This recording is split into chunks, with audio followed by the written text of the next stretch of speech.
ஒரு காலத்துல பசுமை நிறைந்த ஒரு அழகான கிராமம் இருந்தது.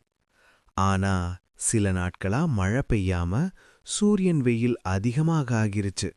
நிலம் உலர ஆரம்பிச்சது. செடிகள் தண்ணீர் இல்லாம வாடின. குளங்கள் காலியானது. குழந்தைகள் வெளியே விளையாட முடியாம சோகமா இருந்தாங்க. அந்த நேரத்துல வானத்துல ஒரு சின்ன வெள்ளை மேகம் இருந்தது. அதுதான் நம்ம குட்டி மேகம். கீழே பார்த்த குட்டி மேகம் எல்லாருக்கும் தாகமாயிருக்குன்னு உணர்ந்தது. முதல்ல அது வாடிய ஒரு செடிய பார்த்தது. அப்புறம் தண்ணீர் இல்லாத குளத்தையும், மழை வந்தா காகிதப் படகு விடலான்னு ஆசைப்படும் குழந்தைகளையும் பார்த்தது.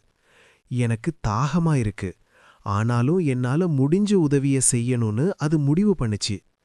மெதுவா காற்றுடன் சேர்ந்து முதல் மழைத்துளியை விட்டது. துளி விழுந்ததும் மண்ணுக்கு உயிர் வந்தது. செடிகள் பச்சையானது. குளம் நிரம்ப ஆரம்பிச்சது. மீன்கள் சந்தோஷமா நீந்தின.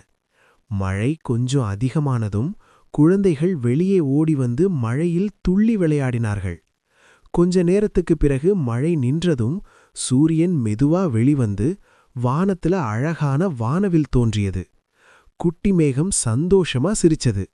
இந்த கதை நமக்கு சொல்றது என்னன்னா, நாம் சிறியவர்களாயிருந்தாலும் சின்ன உதவியால கூட பெரிய சந்தோஷத்தை உருவாக்க முடியும். இந்த மாதிரி இனிமையான குழந்தை கதைகள் பிடிச்சிருந்தா லைக் பண்ணுங்க, ஷேர் பண்ணுங்க. மேலும் கதைகள் கேட்க சப்ஸ்கிரைப் பண்ண மறக்காதீங்க.